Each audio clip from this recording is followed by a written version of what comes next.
Olá pessoal, tudo bem? Espero que sim.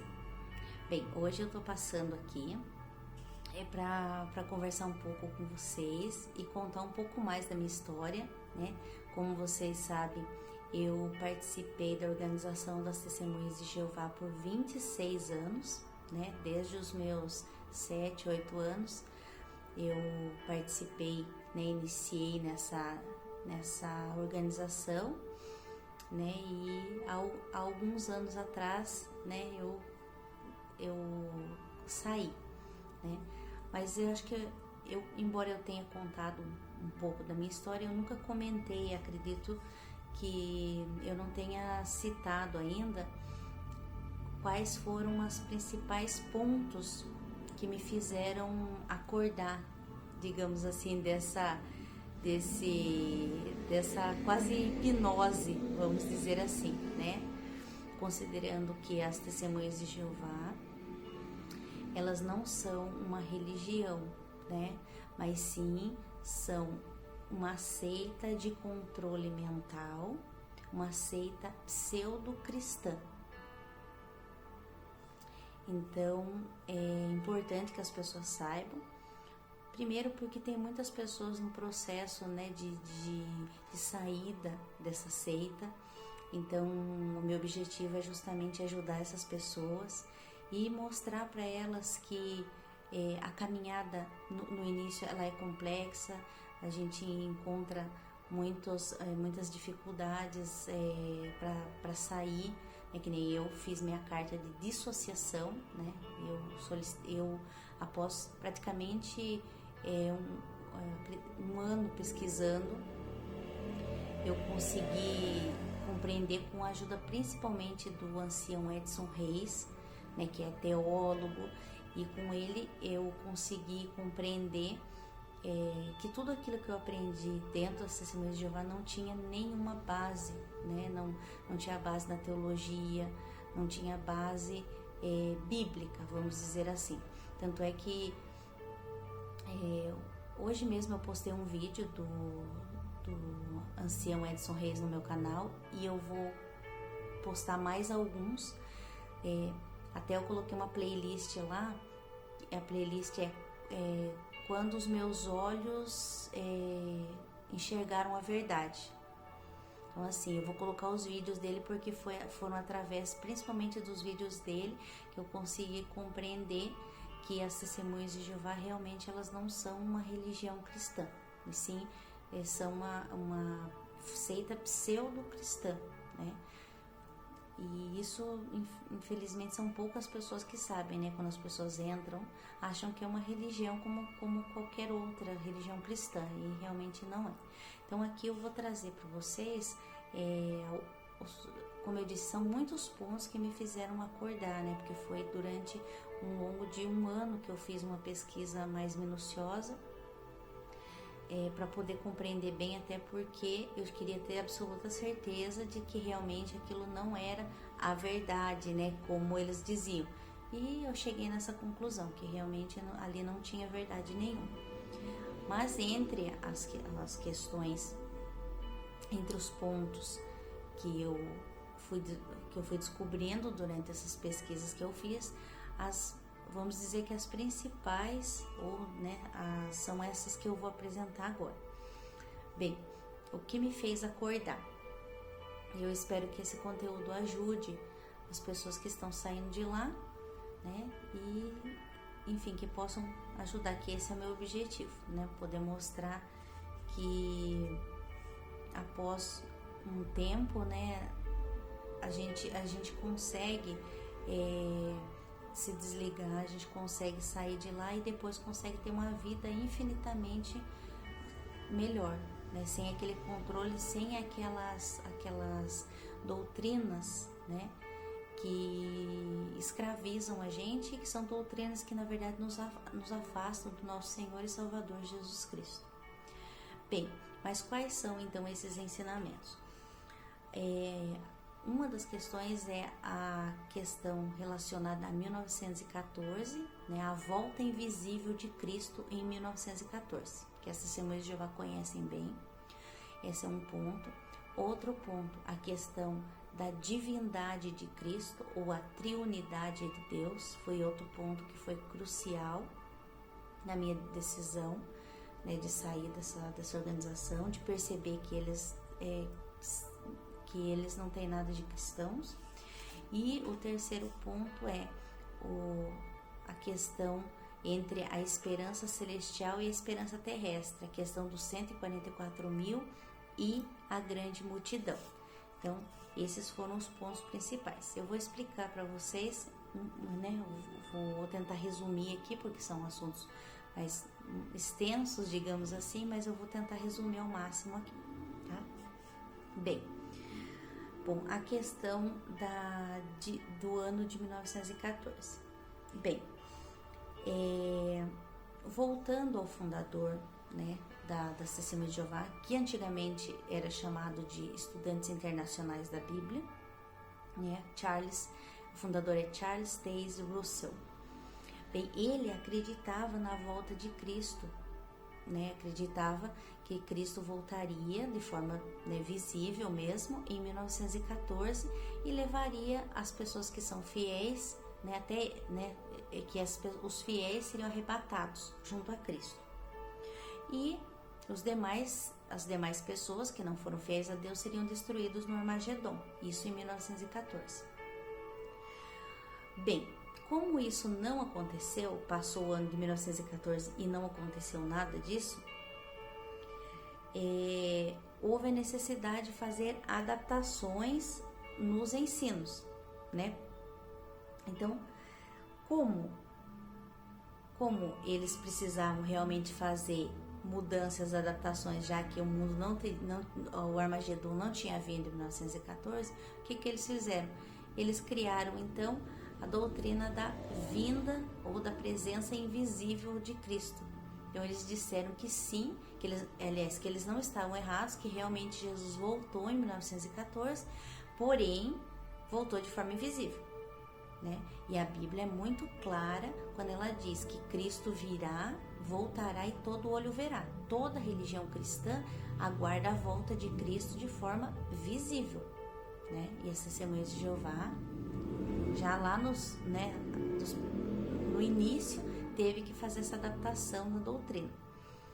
Bom, mas aí o que eles fizeram? Eles pegaram vários textos da Bíblia e fizeram uma manobra para poder dizer que realmente Jesus, que a Bíblia, né? Eles fizeram manobras para dizer que a Bíblia dizia que Jesus voltaria de forma invisível em 1914. Bom, então o que eles fizeram?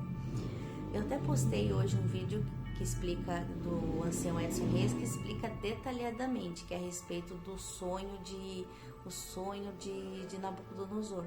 Então, essa doutrina está envolvida com essa profecia, com o sonho de Nabucodonosor, e eles já colocam mais alguns textos juntos para poder montar e arquitetar toda uma história falsa, né, mas para que os outros acreditem que realmente Jesus voltou de forma invisível em 1914. Bem, então ali o que eles fazem? Eles pegam um sonho de Nabucodonosor que fala a respeito de 7 tempos, pegam esses 7 tempos, dizem que esses 7 tempos eles significam 2.520 anos. Basicamente assim, eles pegam, como são 7 tempos, eles pegam os 7, multiplicam, né, por 360, que dá 2.520 dias. Depois eles usam outro texto dizendo que cada dia vale um ano, e daí transforma esses 2.520 dias em 2.520 anos. Aí, se não bastasse toda essa confusão, aí eles pegam uma data que é uma data falsa. Eles dizem que desde que Jerusalém caiu às mãos de Babilônia, até a volta de Cristo, passariam-se 7 tempos, ou 2.520 anos.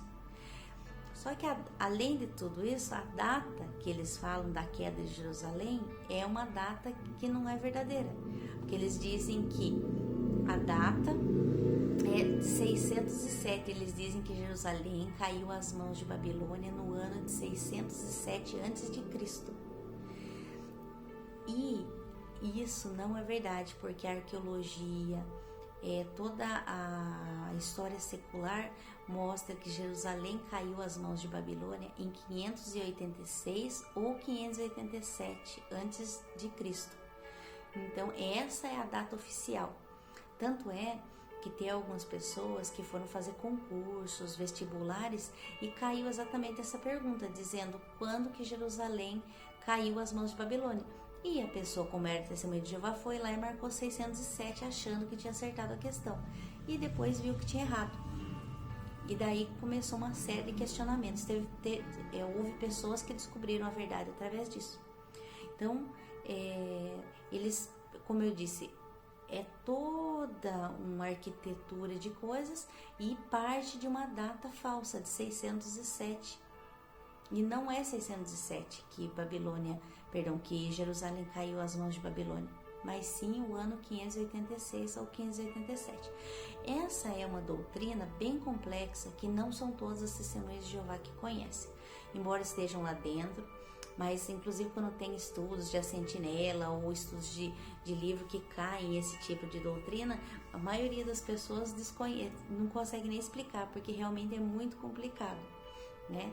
Mas enfim, eles pegam então esse sonho de Nabucodonosor e querem aplicar esse sonho, que se refere apenas a Nabucodonosor, eles querem aplicar a entronização de Cristo. E usam a data de 607 como ponto de partida para poder sustentar uma mentira. Mas por quê? Porque essa data de 1914 é especialmente importante para eles, porque eles dizem que depois que Jesus Cristo foi entronizado nos céus, passando mais alguns anos, se eu não me engano, acho que 3 anos e meio, Jesus voltou a sua atenção e designou esse grupo de homens, que é chamado de corpo governante, designou eles como escravo fiel e discreto, como aqueles que são os representantes de Deus na terra.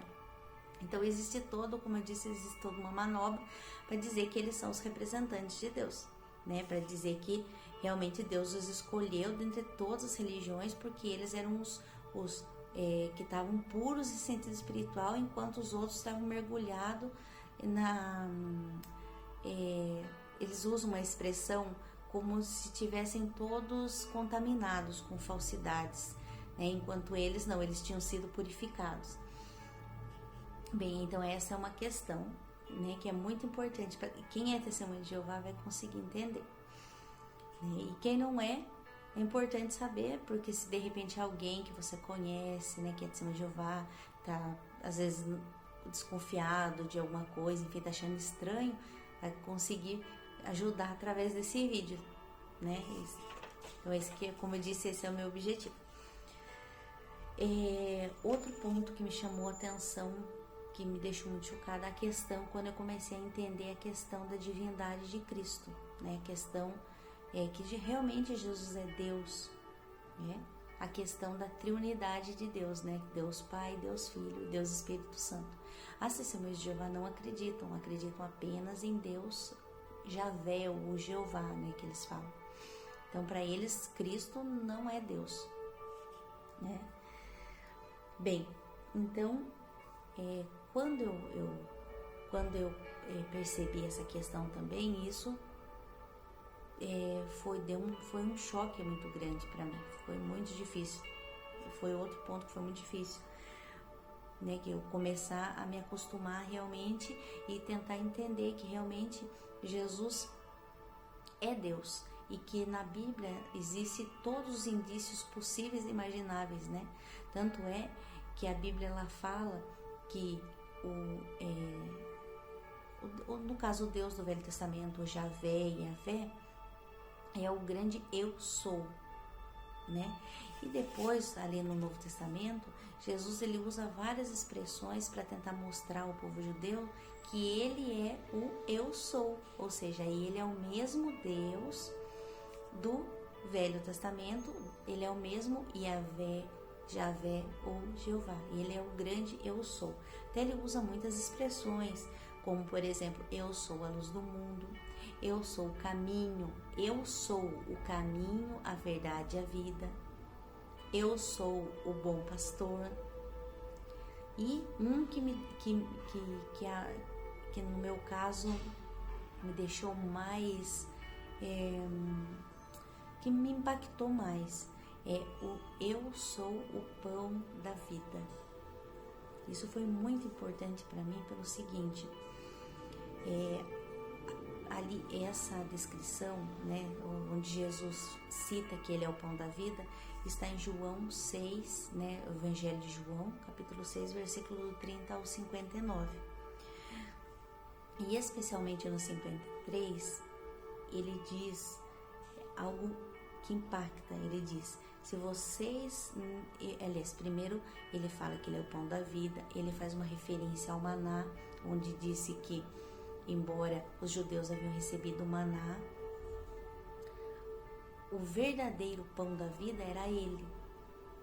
E daí no 53 ele faz uma declaração que impacta os judeus. E na época me impactou muito também, porque eu comecei a compreender. Onde ele diz ali, se vocês não comerem a carne do Filho do Homem e não beberem o sangue, vocês não terão vida em si mesmos. E todo aquele que come a minha carne e bebe o meu sangue tem vida eterna, e eu ressuscitarei no último dia.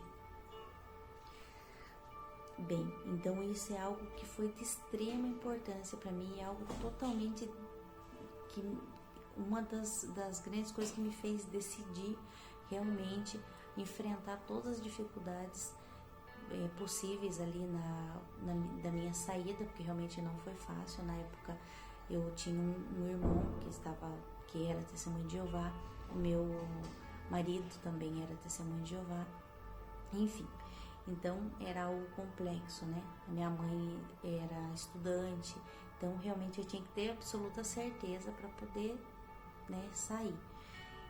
E como eu disse, isso me impactou muito, porque Jesus ele diz claramente, quem não comer da minha carne, quem não beber meu sangue, não tem parte comigo. E vocês não terão vida em si mesmos se vocês não participarem do meu corpo e do meu sangue. Bem, mas no que exatamente isso me impactou? Me impactou no seguinte, porque Jesus ele declara abertamente que a pessoa que não participa do seu corpo e do seu sangue não terá vida eterna. Isso na época, a gente sabe que na Bíblia cita que isso impactou as pessoas lá da época também, porque eles não compreenderam, falaram, como assim comer da carne, beber do sangue e tal? Eles não entenderam, muitos deixaram de seguir a Cristo lá também. Mas aí entra uma outra doutrina do Testemunho de Jeová também, que é muito importante, que a maioria das pessoas não conhece. Bem, voltando nas religiões cristãs, seja a religião católica, seja as protestantes, evangélicas e tal, a pessoa, ela aceita Jesus como seu Senhor e Salvador, aceita a divindade de Cristo, acredita na volta visível de Cristo, e eles participam da chamada ceia do Senhor, ou da Eucaristia, dependendo da religião, né? Então, assim, eles tomam o corpo e o sangue de Cristo, né? Seja nas religiões evangélicas, que é a representação do corpo de Cristo, ou seja na Igreja Católica, que acredita na transubstanciação, ou seja, que realmente ali é o corpo e o sangue de Cristo, o próprio Deus vivo, né? Então, como eu disse, existem algumas diferenças entre a religião católica e as evangélicas, mas mesmo assim eles entendem esse texto e entendem a seriedade do texto, onde diz exatamente, Cristo fala, se vocês não comerem da minha carne e beberem meu sangue, vocês não têm parte comigo. Aí eu falei, bom, mas as testemunhas de Jeová, para quem não sabe, existem duas classes, existe os chamados 144.000 e as outras ovelhas, ou a grande multidão. E quem é testemunho de Jeová sabe que quem toma da ceia, digamos assim, né, para vocês entenderem, quem toma do corpo e do sangue de Cristo uma vez por ano são apenas os que têm esperança celestial, ou seja, os remanescentes dos 144.000. Enquanto os da grande multidão não tomam. E eu, assim como a grande maioria das pessoas das Testemunhas de Jeová, consideram-se como sendo da grande multidão, ou seja, pessoas que têm esperança terrestre e não esperança celestial. Então, quando me percebi aquilo caiu, tipo assim, deu um choque de realidade. Mas eu falei assim, mas Jesus é o nosso Senhor e Salvador. Jesus é Deus. E Ele está dizendo que quem no corpo dele não tomar do seu corpo e do seu sangue, não tem vida em si mesmo. Eu falei, mas então essa religião, né, essa organização está nos levando para onde? Não é para salvação.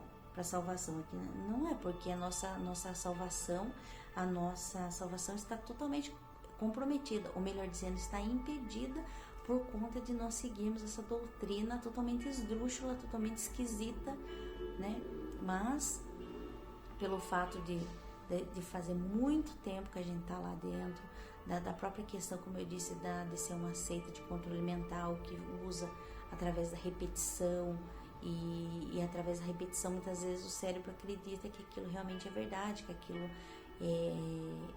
enfim, que é verdade, porque a gente é uma espécie de manipulação que acontece, né? Eles usam textos da Bíblia ao seu bel prazer e a gente vai acreditando, mas só que acontece que quem está lá dentro tem a sua salvação totalmente comprometida, ou melhor, sendo impedida por conta disso, porque a pessoa, que são os considerados da grande multidão, que são a grande maioria, não participam do corpo e do sangue de Cristo.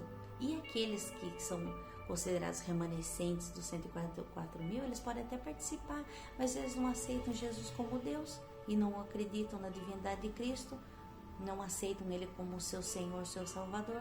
Então, também está totalmente comprometida a salvação deles. Então, por que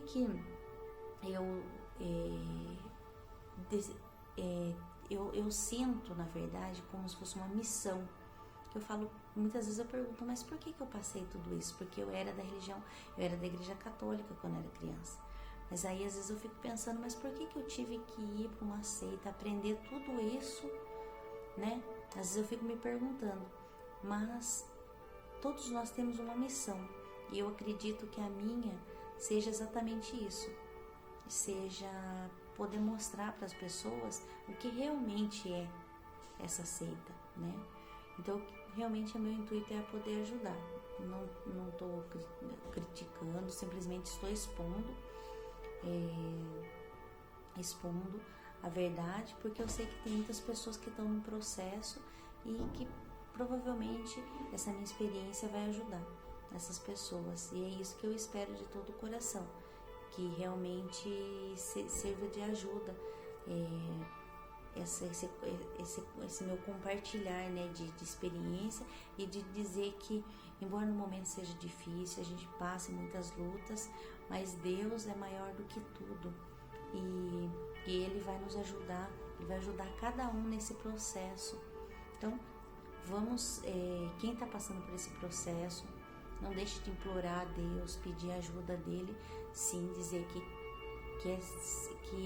Jesus, né, que Deus seja realmente seu Senhor, seu Salvador, e que a pessoa abra o coração a Deus e diga que quer realmente mudar de vida e que quer adorar Ele de todo o seu coração, e com certeza Deus vai segurar firme na mão dessa pessoa, assim como segurou na minha, e eu consegui passar por tudo isso com a força e com a graça e com o Espírito Santo, né, que me ajudou em todo o processo, né? Enfim, mas é isso. Eu espero que vocês tenham gostado, e eu vou trazer mais alguns vídeos nessa mesma linha, e como eu disse, tem uma playlist que eu vou deixar no meu canal, que é com os vídeos do ancião Edson Reis, explicando as principais doutrinas e os principais assuntos que me fizeram sair da organização. Entre esses que eu citei, tem mais alguns. E ao longo do tempo eu vou trazendo mais alguns para vocês, tá? Eu espero que realmente vocês tenham, que ajude e que vocês gostem do conteúdo, tá? Deus abençoe a cada um de vocês e que Deus os ajude nesse processo de compreensão e de enfrentamento também, que todos que saem dessa organização precisam passar por esse processo e por esse enfrentamento. Mas Deus está segurando firme na mão de cada um, assim como segurou firme na minha mão, e eu consegui passar por toda essa turbulência. E o mais importante, a gente sai muito mais forte. Bem, um grande abraço a todos e fiquem com Deus. Tchau, tchau.